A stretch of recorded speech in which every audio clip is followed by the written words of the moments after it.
Welcome to another lessons learned episode of Not Your Average Lives. Today, I'm going to talk about the lesson of the invisible staircase, which I'm really excited. It's a new concept that I learned from the book that I just finished reading or listening to called You Are Awesome. And I talked about this, it might have been the last episode.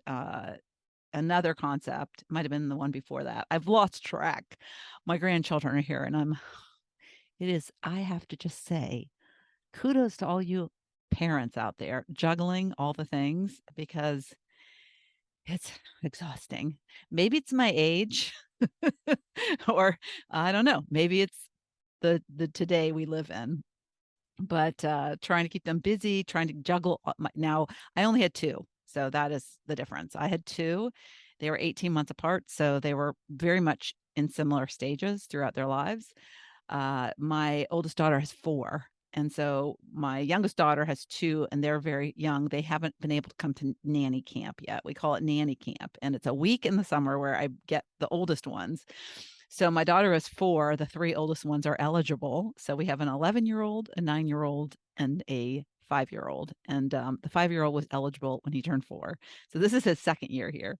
So it's looking for all the things, fun things to do, keeping them busy, but it's like run, run, run. By the end of the day, all I want to do is just get on the couch and I like work. I wasn't going to do work, much work while they were here, and I was going to pre-record these episodes, but this one I didn't get pre-recorded. And so it was just trying to squeeze in the time to like do my outline and have just 30 minutes of quiet while I could get this done. So that's what's going on in my life, but it's fun. I love them dearly, and we've had such a wonderful time. And today we are leaving my house, going to my youngest daughter's, who lives 2 hours away, and they're going to get to spend time with their cousins. My youngest daughter has a 4-year-old and a 18-month-old. He's like in everything. So we're going to spend 2 nights there. We're going to go to the Washington National Zoo. If you've never been to Washington, D.C., the National Zoo there is amazing. I haven't been for several years. So we're excited to take the subway. One of them loves trains so much, so he's going to get to ride in the subway. And then on Monday, I head to Charleston, where they live, and I'm returning them home on an airplane. So looking forward to that. Looking forward to seeing my oldest daughter, who I don't get to see as much, and my son-in-law. So anyways, that's what's going on in my neck of the woods. I hope you are having a wonderful summer. It is crazy. That is almost August, and we are about to head into my favorite season, which is the fall. But that's okay. We have plenty of summer left, and we're gonna enjoy every minute of it. So let's talk about the invisible staircase.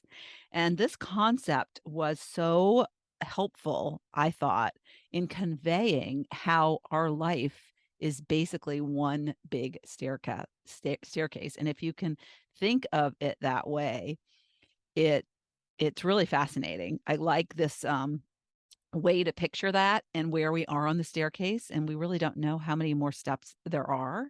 So think about that.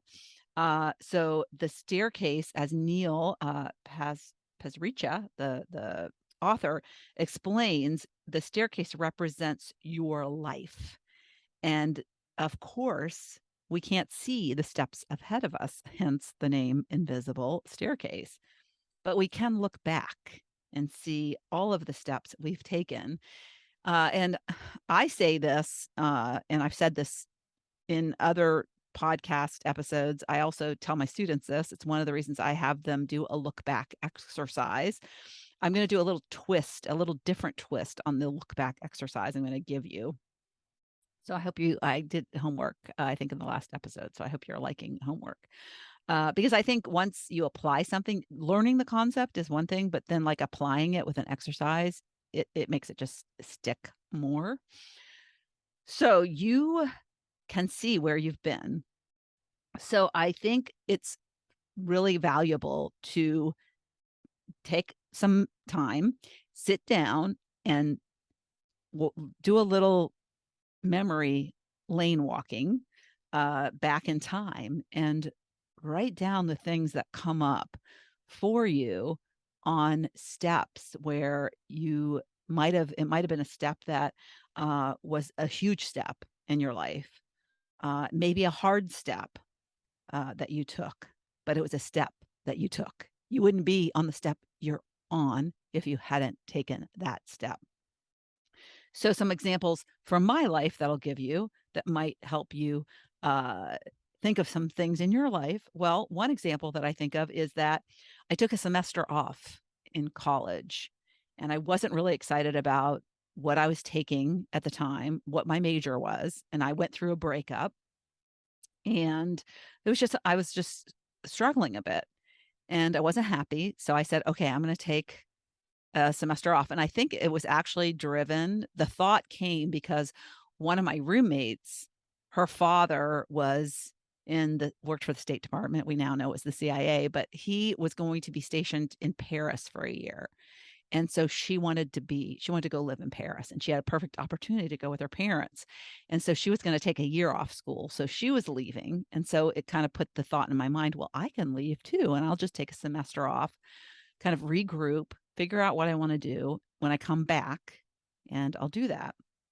So I took a semester off, and I ended up never going back, never finishing college. So that was a step that really took me on a different path in life.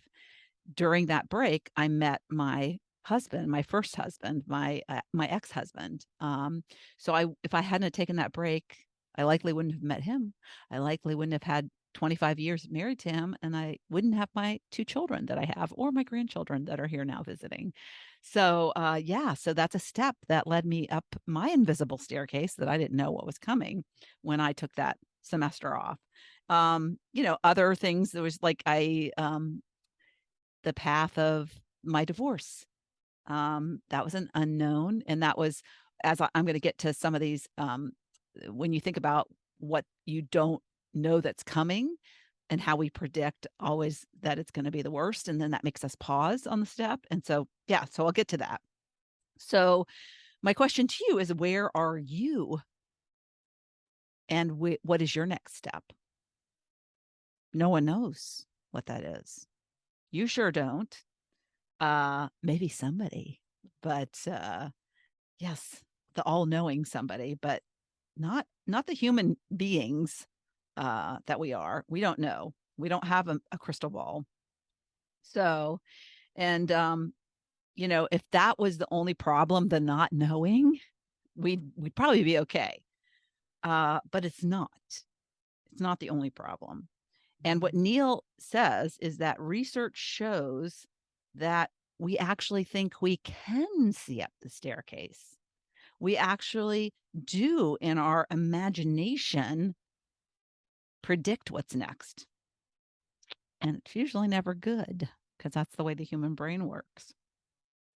But so he talked about a study that was done, and it asked 2 simple questions. And I thought this was super interesting, which is why I'm sharing it. Is the first question, how much the people who were in the study, they were asked this question, how much they thought they had changed in the last decade. So they were to write down and predict, or not predict, but write down what they remember, how much they had changed in the past 10 years. And then the second question was, alternatively, how much they thought they would change in the next decade. They were to look back 10 years, look ahead 10 years.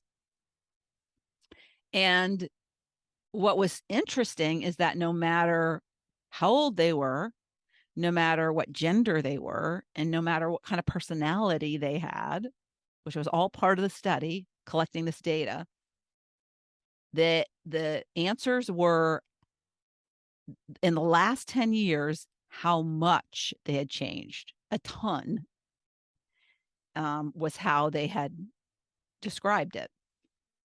But in the next 10 years, how little they predict they would change.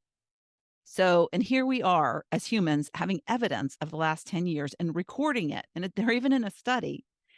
And that can't be applied to the future, because we have no ability to predict the great things. So the other thing that Neil pointed out, which I totally agree with, and I've seen this, is if we're in a state of happiness, we're in a good place in life, this kind of thinking isn't so bad. Uh, it would be great if we had a better imagination, of course, but when we're in a happy place, it doesn't pull us down that bad or keep us stuck that bad. But if we're in a low place, it's very dangerous. It's very dangerous, and it really can keep us stuck for a long time. And if we've been laid off, for example, we predict that, you know, we're never going to find another job, or, this is the biggest catastrophe of my life. Um, that's a really good example of a point in life where you're at the step, and it's a hard step, and we can't see the steps ahead. But he talked about some examples, which I'll share in a second, but we think we'll never find the job, or another job, or a good job, or, fill in the blanks as to where your mind goes. Even if we hate our job. My daughter, I remember, got laid off from a job she hated. And I remember she called me crying, and it was my birthday the day she got laid off. I'll never forget that. You never like to have your daughter cry and be sad, and your children, their happiness is everything to you. And when they go through a bad time, it's horrible. You want it to be happening to you, not them. But of course, I would always remind myself, it's building character. It's building character, not only in me when it happens to me, but in them when it happens to them. But I remember she called me devastated. And she had actually recently come back from maternity leave. So I think that made it hard too. And she was so upset.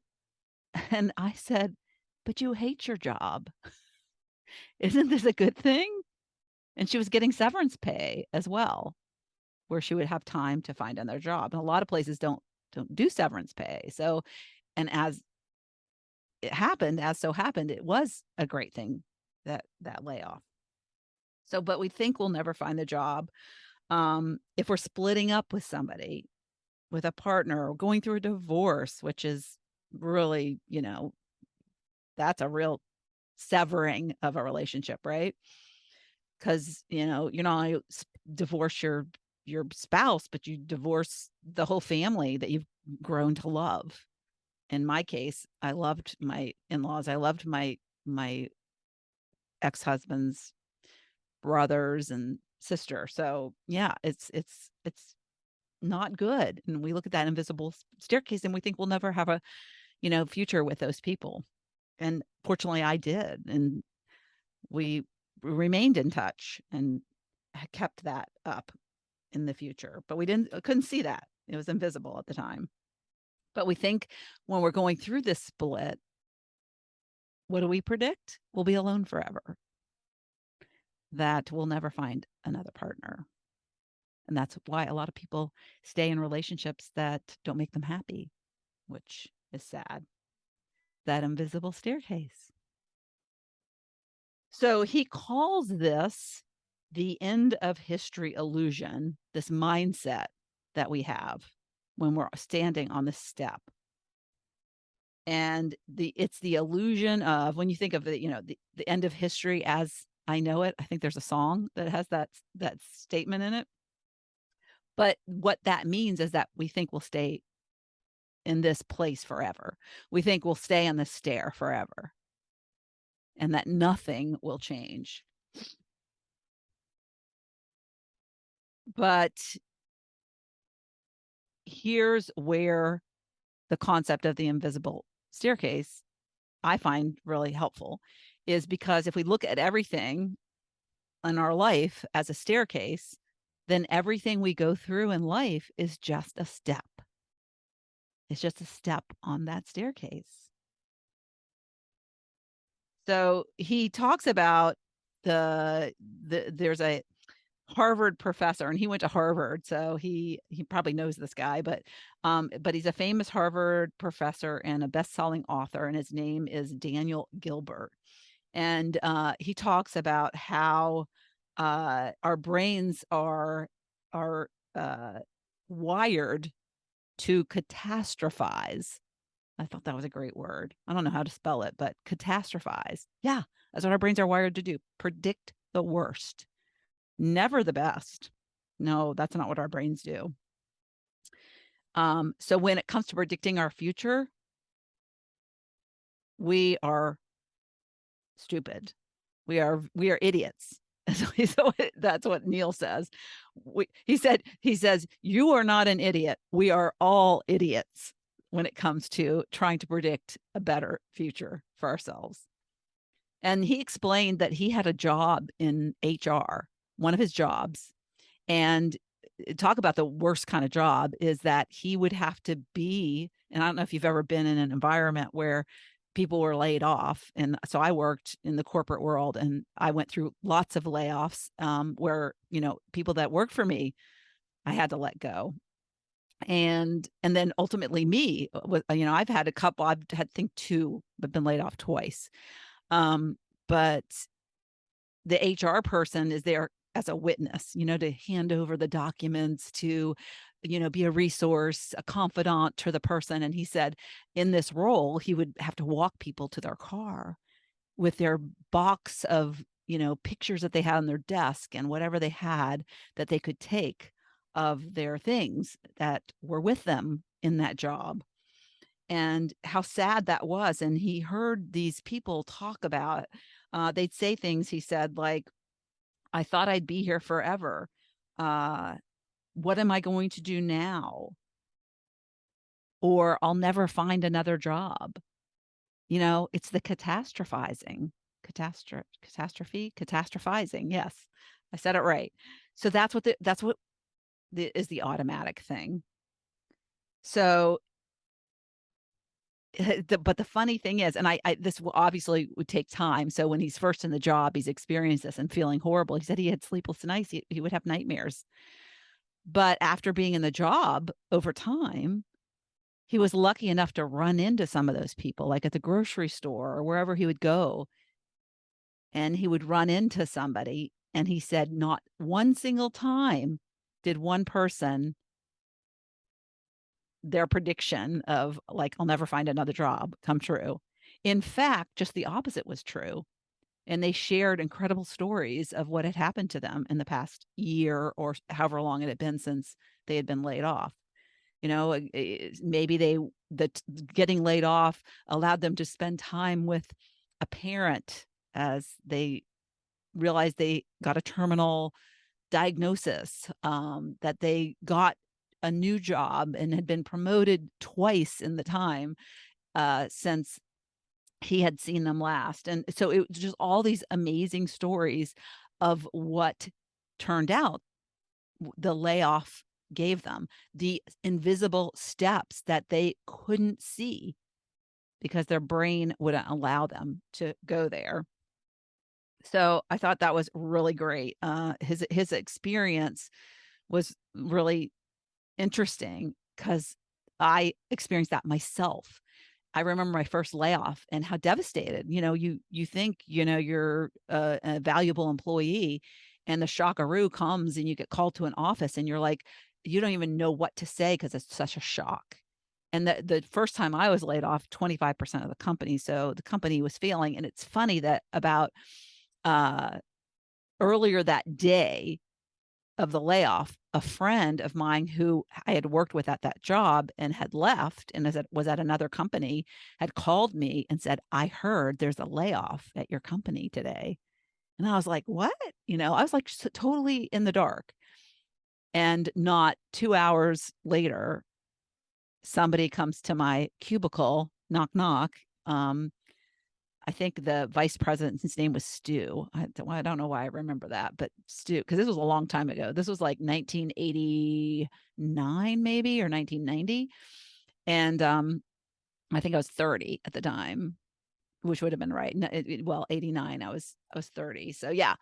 And I remember him telling me that, you're getting let go. No severance, nothing. My husband was a police officer, and we lived paycheck to paycheck and had 2 little kids, and it was like, what am I gonna do now? Funny thing is I had that friend who had called me, had been talking to her about switching jobs and going to apply for her at her company. So, of course, that expedited the process. I really, polished off my resume and got it to her right away and ended up going to work for that company. And ultimately, I would have never gone and worked at probably AOL, which was 2 jobs after that. You don't know where my invisible steps would have gone had I stayed there. And so it was a gift ultimately is how I look at it. But what he says, Neil, the author of the You Are Amazing book, which taught me this concept, he said that we confuse the challenge of picturing change with the improbability of change itself.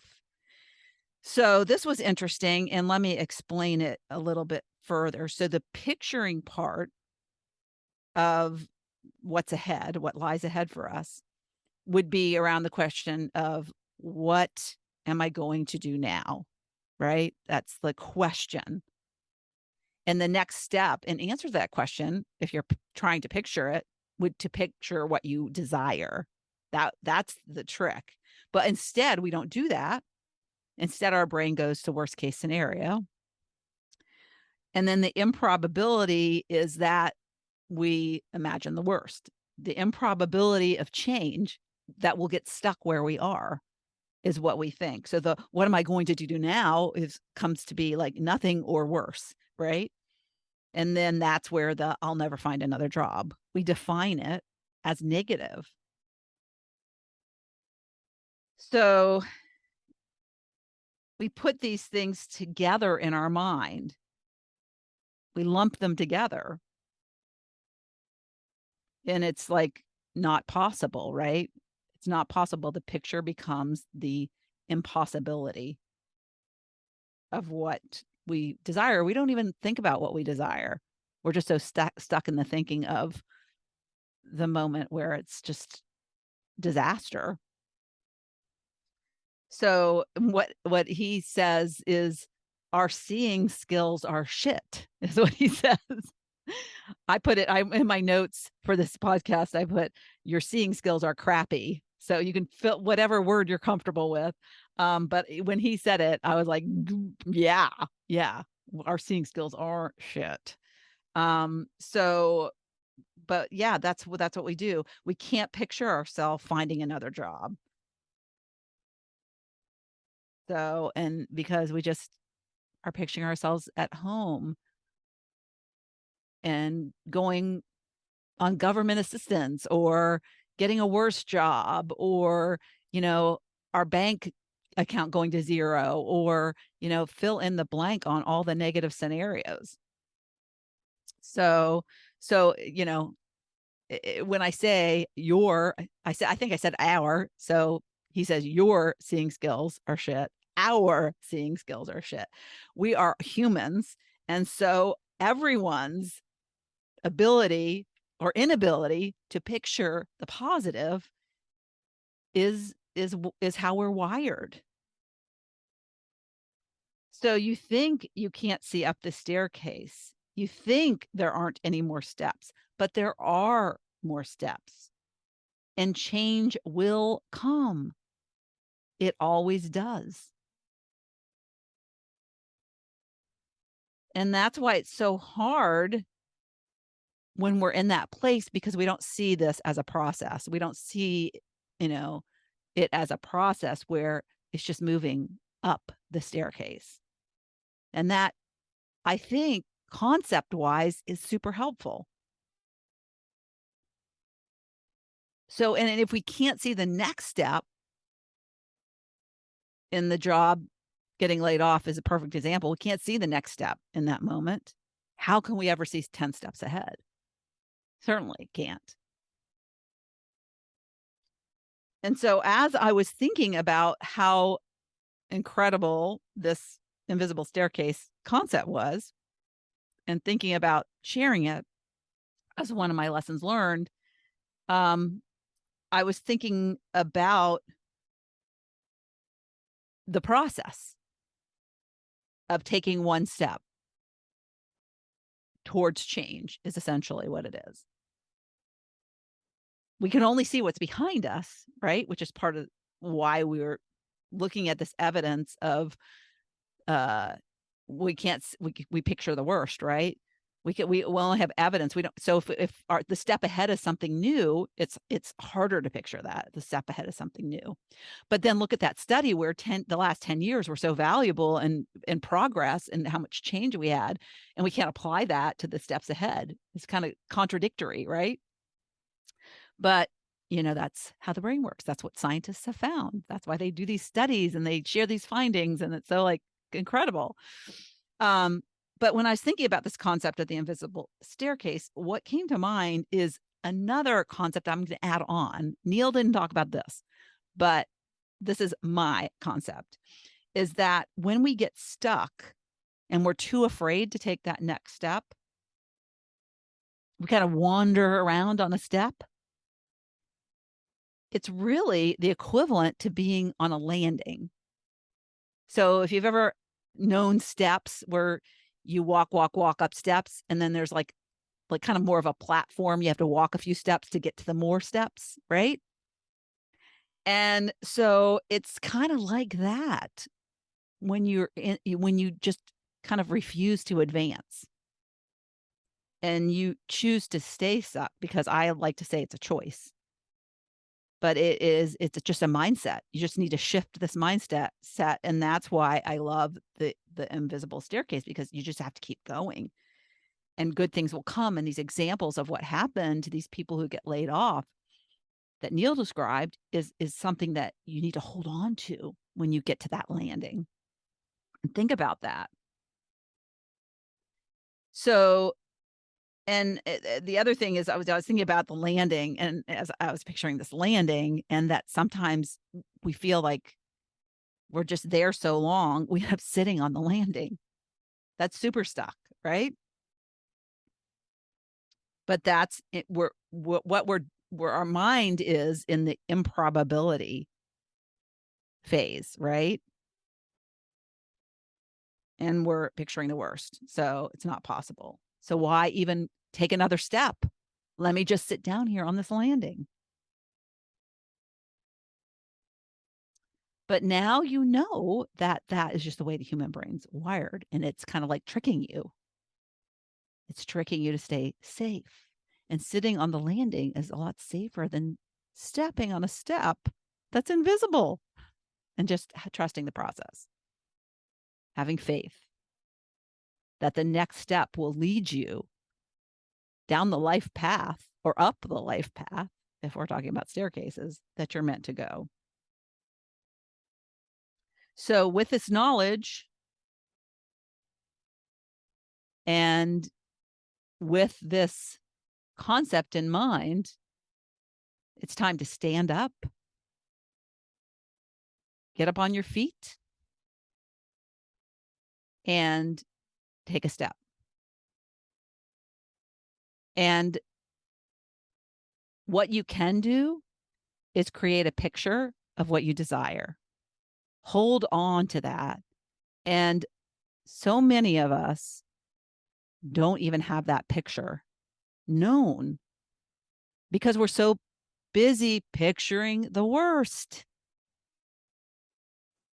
And we don't realize how important it is to create a picture of what you want.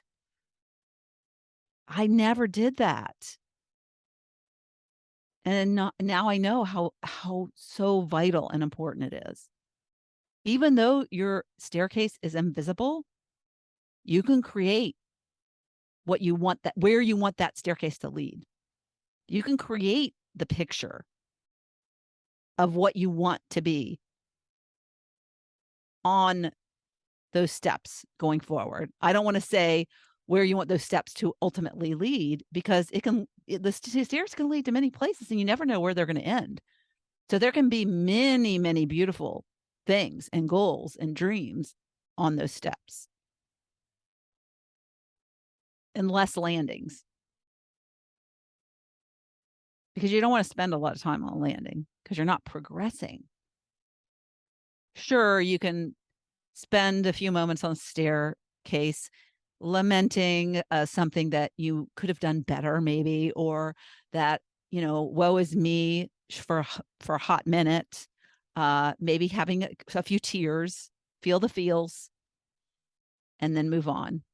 But don't spend a lot of time on the landing. Just keep moving. And if you keep moving, it's good for your heart, right? In more ways than one. That exercise is good for your heart. And going up the staircase to the future you desire. Yeah, my dog even agrees with that. But moving up the staircase to the future you desire, oh, that's really good for your heart. So get off the landing. Stop stalling on the stairs and take the next step. And Moji says, that's it. He agrees. And that's probably my grandchildren coming in from wherever they were. And that is all the time I have. So that worked out very well. Nobody came in here and interrupted me. I am amazed. All right. So have a great week and I'll talk to you next week. And next week, next Friday is my Just Friggin' Do It. Because if you are a regular listener, you know that once a month, I have an episode where I just friggin' did something. So I'm excited to share next week what that thing is. So bye for now. Thank you so much for tuning into the Not Your Average Lives podcast. If you haven't yet, make sure to subscribe on iTunes if you have an Apple device. You can find free resources and learn what else I have going on at the moment that might interest you on my website at notyouraveragegrandma.com. You can also find me on Instagram or Facebook at Not Your Average Grandma. If you liked this episode, it would make my heart so happy if you could leave me a 5-star rating. You can also add a review to let me know what you like about this podcast, which will help spread the word about it to others who need a little midlife inspiration. As always, be you, listen to your inner voice, and focus on reigniting that lost spark so you can start living your own Not Your Average life.